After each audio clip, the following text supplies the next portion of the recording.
تو کیا کہہ دیا کہ کوئی انسان نہیں، ان ھذا الا ملک کریم، وہ انتہائی خوبصورت تھے، اس لیے کہا کہ یہ تو کوئی معزز فرشتے معلوم ہوتے ہیں۔ اسی طرح سے یہ بڑے معزز ہوتے ہیں اور بڑے نیک اور صالح ہوتے ہیں۔ اللہ تبارک و تعالیٰ نے فرمایا وَإِنَّ عَلَيْكُمْ لَحَافِظِينَ کِرَامًا کاتبین، کہ تمہاری حفاظت کے لیے، تمہارے اعمال کو لکھنے کے لیے معزز فرشتے لکھنے والے مقرر ہیں، اور ایسے ہی یہ بڑے حیادار ہوتے ہیں۔ چنانچہ اللہ کے نبی صلی اللہ علیہ وسلم نے عثمان رضی اللہ عنہ سے متعلق فرمایا الا استحی من رجل تستحی منہ الملائکہ، کیا میں ایسے آدمی سے حیا نہ کروں کہ جس سے فرشتے حیا کرتے ہیں؟ ایسے ہی فرشتے علم والے بھی ہوتے ہیں۔ اللہ تبارک و تعالیٰ نے ان کے بارے میں فرمایا، جب فرشتوں سے آدم علیہ السلام کے پیدائش کے وقت جب فرشتوں سے گفتگو ہوئی تو اللہ تبارک و تعالیٰ نے فرمایا انی اعلم ما لا تعلمون، کہ اے فرشتوں میں جو جانتا ہوں وہ تم نہیں جانتے، یعنی تمہارے پاس علم تو ہے، جتنا اللہ نے علم دیا ہے اتنا ہے، لیکن اللہ کا علم سارے علموں سے بڑھ کر ہے۔ اور بہت ساری صفات ان کی اللہ تبارک و تعالیٰ نے اپنی کتاب میں اور نبی کریم صلی اللہ علیہ وسلم نے صحیح احادیث میں بیان فرمائے ہیں۔ ان کی بعض خصوصیات بھی ہیں، یہ ساری مخلوقات سے جن خصوصیات میں ممتاز حیثیت رکھتے ہیں، چنانچہ یہ اللہ کے حکم کی تنفیذ کے لیے آسمان سے اترتے ہیں اور اللہ کا حکم نافذ کرتے ہیں۔ اللہ تبارک و تعالیٰ نے فرمایا ينزل الملائکۃ بالروح من امرہ علی من یشاء من عبادہ، اللہ تبارک و تعالیٰ اپنے فرشتوں کو نازل کرتا ہے اپنے جس بندے پر چاہتا ہے، اپنی روح دے کر کے، یعنی اپنی وحی دے کر کے جس بندے پر چاہتا ہے اللہ تبارک و تعالیٰ اپنے فرشتوں کو نازل فرماتا ہے۔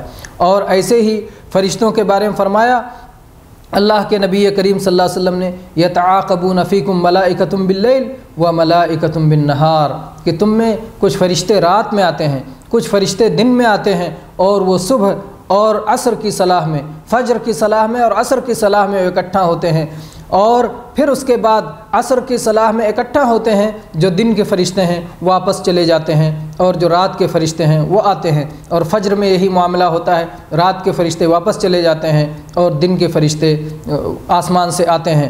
اور جب اللہ تبارک و تعالیٰ کے پاس پہنچتے ہیں اللہ تعالیٰ خوب جانتا ہے، اس کے باوجود پوچھتا ہے فرشتوں تم نے ہمارے بندوں کو کس حال میں چھوڑا؟ وہ کہتے ہیں اے اللہ جب ہم گئے تھے تو وہ صلاۃ پڑھ رہے تھے، جب ہم واپس آئے تو وہ صلاۃ پڑھ رہے تھے۔ یعنی فجر اور عصر کی صلاح کی اہمیت میں یہ حدیث بیان کی گئی ہے۔ میرے بھائیوں، اسی طرح سے فرشتوں کی خصوصیات میں سے یہ ہے کہ انہیں مؤنث نہیں کہا جا سکتا، انہیں عورت نہیں کہا جا سکتا، اور کیونکہ اللہ تبارک و تعالیٰ نے کافروں پر انکار کرتے ہوئے کہا ہے کہ وہ فرشتوں کو عورت کہتے ہیں، مؤنث کہتے ہیں، اللہ تبارک و تعالیٰ نے انہیں مؤنث نہیں بنایا ہے۔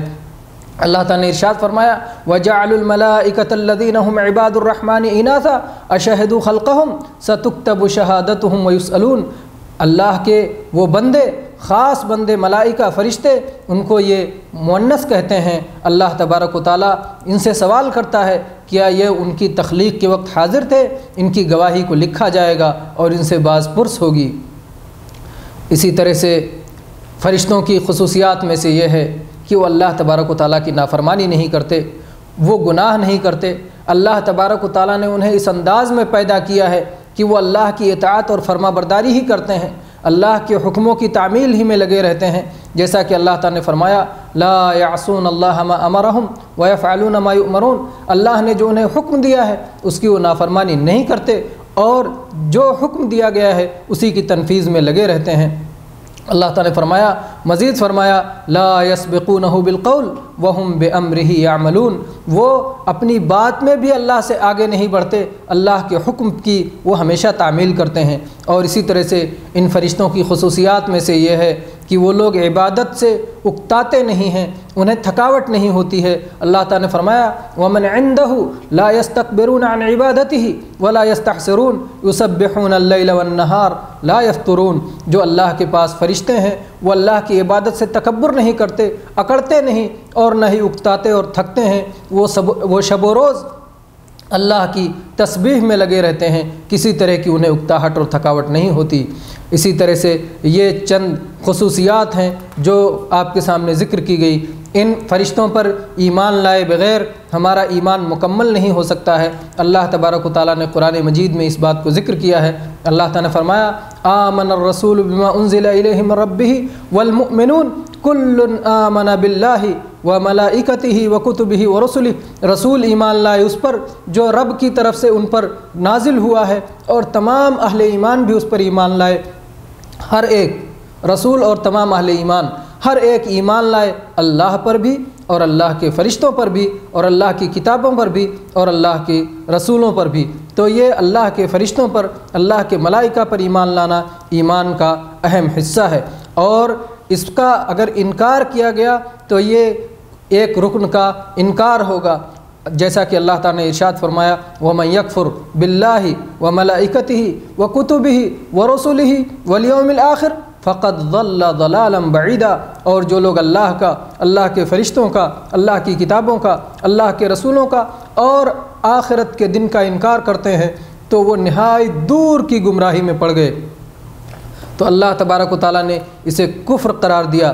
اور میرے بھائیوں،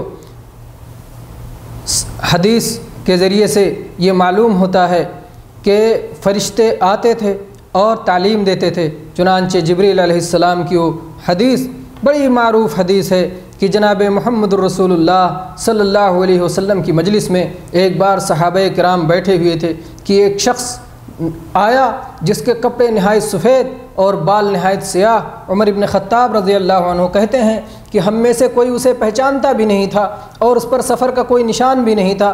وہ جا کر کے نبی کریم صلی اللہ علیہ وسلم کے قریب میں بیٹھ گیا، اپنے گھٹنے اس نے ٹیک دیے، اپنے رانوں پہ اس نے اپنے ہاتھ رکھ لیے، اور اس کے بعد اللہ کے نبی صلی اللہ علیہ وسلم سے سوال کیا کہ اللہ کے نبی اسلام کیا ہے؟ پھر اس کے بعد آپ نے جواب دیا تو اس نے کہا آپ بالکل سچ فرماتے ہیں۔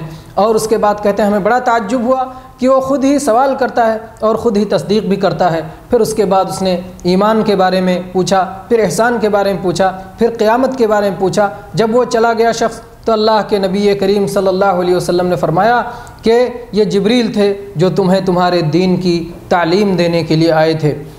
تو بہرحال فرشتوں پر ایمان لانا یہ انتہائی اہم حصہ ہے، اور فرشتے انسانی شکل بھی اختیار کرتے ہیں اور انسان کی شکل میں آ کر کے اللہ تبارک و تعالیٰ کے حکم سے مختلف اعمال انجام دیتے ہیں۔ ان پر کن کن انداز میں ایمان لانے میں کیا کیا چیزیں ضروری ہیں؟ پہلی چیز تو یہ کہ ہم اس بات کا اقرار کریں کہ فرشتے موجود ہیں اور اس چیز کو بالکل برحق اور سچ جانیں، جیسا کہ جس انداز میں قرآن و حدیث میں ان کا بیان آیا ہے اس پر ہم پوری طرح سے ایمان لائیں، اقرار کریں اور تصدیق کریں۔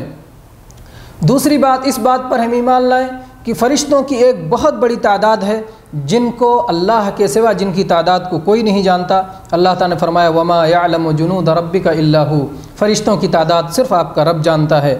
اسی طرح سے آپ جانیں کہ جب معراج میں جناب محمد الرسول اللہ صلی اللہ علیہ وسلم تشریف لے گئے تھے تو آپ نے فرمایا کہ آسمان میں بیت المعمور ہے جس کا طواف کرنے کے لیے روزانہ 70,000 فرشتے آتے ہیں اور قیامت تک دوبارہ ان کی باری نہیں آئے گی۔ تو کتنی بڑی تعداد ہے یہ صرف اللہ تبارک و تعالیٰ ہی جانتا ہے۔ اور ایسے ہی فرشتوں پر ایمان لانے کے مفہوم میں یہ بھی داخل ہے، ایمان کا تقاضا یہ بھی ہے کہ ہم ان کے عظیم مقام و مرتبے پر ایمان لائیں اور اللہ کے یہاں وہ کتنے معزز ہیں اس پر ایمان لائیں۔ اللہ تعالیٰ نے فرمایا وَقَالُوا اتَّخَذَ الرَّحْمَنُ وَلَدًا سُبْحَانَهُ بَلْ عِبَادٌ مُكْرَمُونَ، وہ کہتے ہیں کہ اللہ نے اپنی اولاد بنا رکھی ہے، اللہ اس سے پاک ہے، یہ تو اللہ کے معزز و مکرم بندے ہیں۔ اور ایسے ہی اللہ تبارک و تعالیٰ کے فرشتوں پر ایمان لانے میں یہ بھی داخل ہے کہ ہم ایمان لائیں کہ سارے فرشتے ایک مرتبے اور مقام پر نہیں ہیں، بلکہ کسی کا مقام زیادہ ہے اور کسی کا مقام کم ہے، جیسا کہ اس پہ بات بھی گزر چکی ہے۔ اس میں فرشتوں میں جبریل علیہ السلام یہ سب سے افضل ہیں، یہ وحی پہنچانے پر اللہ نے انہیں مقرر کر دیا ہے۔ اور اسی طرح سے فرشتوں کی محبت اپنے دل میں رکھنا اور فرشتوں کی دشمنی سے اپنے آپ کو بچانا، اور کیونکہ وہ ایمان والے ہیں، اور اللہ تعالیٰ نے ایمان والوں کے بارے میں فرمایا والمؤمنات والمؤمنون والمؤمنات بعضهم اولیاء بعض، ایمان والے مرد اور ایمان والی عورتیں سب آپس میں ایک دوسرے کے دوست ہیں، تو اس میں بھی فرشتے داخل ہو جاتے ہیں۔ اسی طرح سے اس بات کا بھی عقیدہ رکھنا کہ یہ فرشتے اللہ کی مخلوق ہیں، اللہ تبارک و تعالیٰ کے شریک نہیں ہیں، نہ ہی پیدا کرنے میں نہ اس کائنات کی تدبیر کرنے میں ان کا کوئی ہاتھ ہے، بلکہ وہ اللہ کا لشکر ہیں۔ اللہ تبارک و تعالیٰ جیسا انہیں حکم دیتا ہے ویسا وہ تعمیل کرتے ہیں، اور وہ خالص اللہ کی عبادت میں لگے رہتے ہیں۔ وہ اللہ کی ربوبیت میں، الوہیت میں، کسی چیز میں کسی طرح شریک نہیں۔ اور چنانچہ اللہ تبارک و تعالیٰ نے ارشاد فرمایا وَلَا يَأْمُرَكُمْ أَن تَتَّخِذُوا الْمَلَائِكَةَ وَالنَّبِيِّينَ أَرْبَابًا أَيَأْمُرُكُمْ بِالْكُفْرِ بَعْدَ إِذْ أَنْتُمْ مُسْلِمُونَ۔ کوئی نبی اس بات کا حکم نہیں دیتا کہ تم فرشتوں کو یا نبیوں کو رب بنا لو، کیا مسلمان ہونے کے بعد وہ تمہیں کفر کا حکم دیں گے؟ تو گویا ان کو رب بنانا، فرشتوں کو رب بنانا یہ کفر ہے، اور یہ رب نہیں ہے بلکہ یہ رب کے مکرم و معزز بندے ہیں۔ اور ایسے ہی فرشتوں پر ایمان میں یہ بھی داخل ہے کہ تفصیل کے ساتھ جن جن باتوں کا ان کے بارے میں ذکر آیا ہے ان سب پر ایمان لایا جائے، اور یہ اس کی تفصیل کا موقع نہیں ہے۔ ہم چند باتیں بیان کرتے ہیں۔